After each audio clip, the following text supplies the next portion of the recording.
अस्सलामुअलैकुम। उम्मीद है आप सब ठीक होंगे। अब हम अपनी ऑनलाइन क्लास शुरू कर रहे हैं जो बलूचिस्तान बोर्ड क्लास 12 मैथ के लिए है। चलिए हम अपनी पढ़ाई शुरू करते हैं। तो जैसा कि हमने पिछली बार वीडियो में किया था, हमने सवाल नंबर 17 तक पूरा कर लिया और सारे स्टेप्स और कॉन्सेप्ट्स क्लियर कर लिए थे। तो आज हम सवाल नंबर 18 से शुरू करेंगे। हम हर पार्ट को डिटेल में देखेंगे ताकि जो भी नया कॉन्सेप्ट आए वो अच्छे से समझ आए। तो सवाल नंबर 18 में हमें यही कहा गया है कि आपको लिमिट निकालनी है जब x 0 के पास अप्रोच करता है इस एक्सप्रेशन की x divided by cosine of pi बटे 2 माइनस एक्स। तो हम ट्रिग्नोमेट्रिक आइडेंटिटी का इस्तेमाल करेंगे जहां कोसाइन ऑफ पाई बटे 2 माइनस एक्स बराबर साइन एक्स होता है।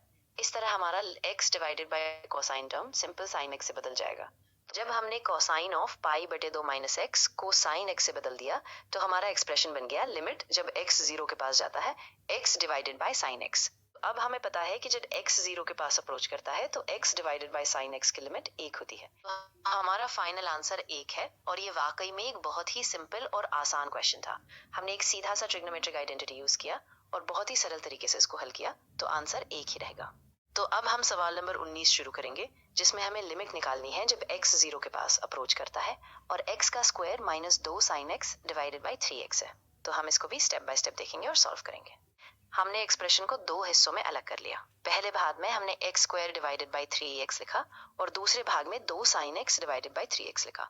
तो हमने लिमिट अप्लाई किया और जब x 0 के पास जाता है तो पहला हिस्सा 0 हो जाता है, लेकिन दूसरा हिस्सा यानी माइनस 2/3 उसी तरह बना रहता है क्योंकि साइन x बाई x की लिमिट 1 है। इस तरह हमारा फाइनल आंसर माइनस 2/3 आ जाता है। अब हम सवाल नंबर 20 शुरू करेंगे जिसमें हमें लिमिट निकालनी है जब x 0 के पास अप्रोच करता है sign 7x divided by sine 9x। तो हम इसे भी ठीक उसी तरह स्टेप बाय स्टेप सॉल्व करेंगे। हमने एक्सप्रेशन को इस तरह लिखा ताकि हम दो अलग अलग लिमिट्स को पहचान सके। पहले sign 7x divided by 7x और sign 9x divided by 9x दोनों क्लासिकल लिमिट्स हैं जो 1 के बराबर होती है। तो हमने इन दोनों को मल्टीप्लाई किया और बीच में 7/9 का कांस्टेंट फैक्टर रखा ताकि हमें आसानी से आखिरी लिमिट मिल जाए। हमने स्टैंडर्ड लिमिट अप्लाई की और दोनों हिस्सों की लिमिट 1 होने के कारण हमारा फाइनल आंसर 7/9 आया। वाकई ये एक बहुत ही सरल और बेसिक सवाल था, सिर्फ 2 स्टेप्स में पूरा हो गया और हम आसानी से सही जवाब तक पहुंच गए। तो हमारा आखिरी सवाल सवाल नंबर 21 है जिसमें हमें लिमिट निकालनी है जब x 0 के पास अप्रोच करता है और 10x minus 10 power x minus 2 power x minus 5 power x plus 1 ये सब x टेंजेंट x से डिवाइडेड है। तो अब हम इसे सावधानी से स्टेप बाय स्टेप सॉल्व करेंगे। तो हम न्यूमरेटर को दो हिस्सों में बांटेंगे। एक ग्रुप होगा 10 की पावर x माइनस 1 और दूसरा ग्रुप होगा 2 की पावर x प्लस 5 की पावर x माइनस 2। फिर हम डिनोमिनेटर को वैसे ही रखेंगे यानी x टेंजेंट x। आप सभी के दिमाग में यही सवाल चल रहा होगा कि हमारे पास -1 और -2 कहाँ से आए।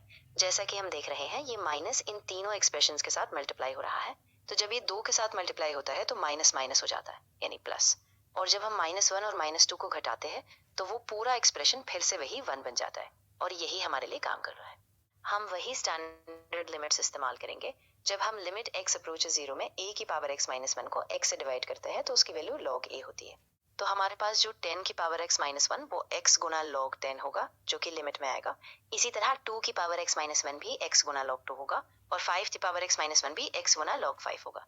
जहां भी हमने पहले वो वैल्यूज रखी थी वहां हम log वाली वैल्यूज रखेंगे और फिर इन सभी को जोड़कर हम फाइनल लिमिट निकालेंगे।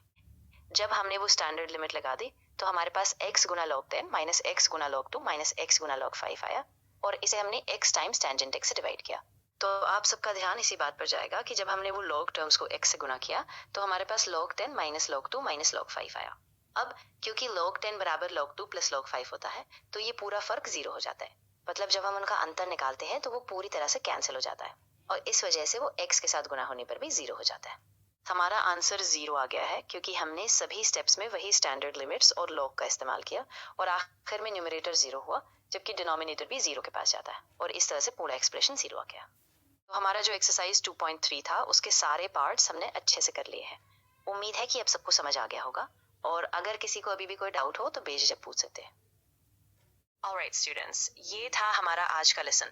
मुझे उम्मीद है कि आपको सब कुछ क्लियर हो गया होगा और आपने अच्छी प्रैक्टिस की होगी।